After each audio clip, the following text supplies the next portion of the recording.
Title 42 is a public health law that was invoked by the Trump administration in March 2020 to expel migrants at the border without considering their asylum claims. The policy was a COVID-19 mitigation strategy that is solely applied to migrants and asylum seekers at the border, not other border-crossing populations. Since then, Title 42 has resulted in the rapid expulsion of over 1 million migrants from the United States. The Biden administration inherited Title 42 from the previous administration and continued to use it until May 13, 2023, when it expired. However, the end of Title 42 did not mean the end of challenges for asylum seekers at the border. The Biden administration implemented a combination of new asylum rules and legal pathways that are intended to discourage migrants from crossing the border illegally and prevent an unprecedented increase of people seeking asylum along the southern border. One of these new measures is an asylum processing app called CBP-1, which allows asylum seekers to schedule immigration appointments online. However, the app has been criticized for being confusing, unreliable and inaccessible for many migrants who lack smartphones or internet access. Another measure is a new rule that severely limits asylum for those who arrive at the U.S.-Mexico border without first applying online or seeking protection in a country they passed through. This rule was first announced in February and is likely to face legal challenges. Asylum seekers who manage to enter the U.S. under the new system are subject to decades-old immigration protocols known as Title 8. Under these laws, individuals can no longer be turned away or deported without a screening for asylum claims. That means they will enter the country and be placed in detention centers as they go through a process called expedited removal, which includes a credible fear interview. Those who are deemed to have valid claims will be allowed to stay in the country as their cases make their way through immigration court. Those who are not will be deported.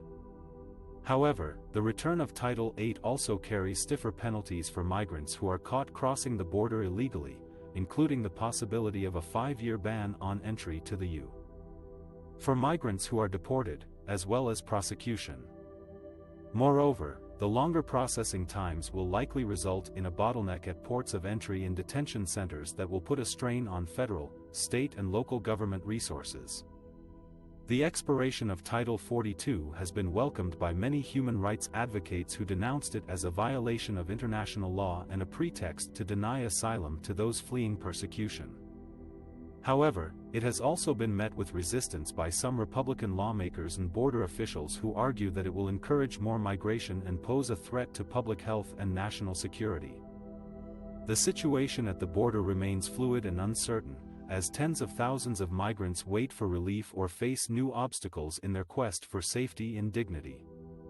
The end of Title 42, the COVID-era policy that allows the speedy expulsion of illegal immigrants from the U.S., is raising concern from representatives on both sides of the aisle, as several states already face thousands of migrant encounters daily.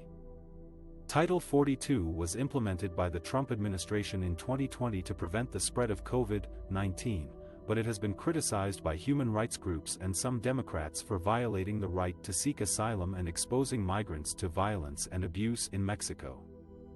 The Biden administration announced that Title 42 would expire on May 11, 2023, and that it would limit asylum for those who cross without authorization and increase resources sent to the border, among other actions. However, many migrants and advocates are confused and fearful about what the policy change will mean for them. Some are worried that they will be deported back to their home countries or face discrimination from some local authorities and residents. One of the main risks that migrants face is kidnapping by cartels, smugglers, and vigilantes who prey on their vulnerability and desperation. Human Rights First documented 13,480 reports of rape, kidnapping, torture, murder and other violent attacks against people who were expelled from the United States under Title 42 since President Biden took office. Many migrants are forced to pay ransom or work for the criminals who hold them captive. Some are killed or disappear without a trace. Another risk is racism and xenophobia from some segments of the American society who oppose immigration and view migrants as a threat or a burden. Some migrants have reported being harassed, assaulted or discriminated against by Border Patrol agents, local police officers or residents in border towns. Some have also faced hostility from anti-immigrant groups or militias who patrol the border and try to stop or detain migrants. The end of Title 42 could lead to more kidnappings and racism at the border, as migrants face violence from cartels, smugglers, and vigilantes, and discrimination from some local authorities and residents. The policy change could also overwhelm the already strained immigration system and create humanitarian challenges for both the EU and Mexico. The Biden administration has said that it is prepared for these challenges and that it will uphold its commitment to a fair and humane immigration system. However, many migrants and advocates are skeptical and uncertain about what the future holds for them. Title 42 is a public health order that allows the EU government to expel migrants at the border without giving them a chance to apply for asylum, citing the risk of COVID-19 transmission. It was implemented by the Trump administration in March 2020 and continued by the Biden administration until May 23, 2022, when it was blocked by a federal judge. Many human rights groups, advocates and experts have criticized Title 42 as a violation of international law and a pretext for restricting immigration. Some alternatives to Title 42 that could protect public health and human rights are testing, vaccinating and processing migrants in a humane and orderly way. This would involve screening migrants for COVID-19 symptoms, providing rapid tests and vaccines at the border, and ensuring adequate quarantine facilities and medical care for those who test positive or need treatment. It would also involve restoring access to asylum procedures and legal representation for migrants who fear persecution in their home countries, as well as providing humanitarian aid and social services for those who are released into the EU. Expanding legal pathways for migration and asylum.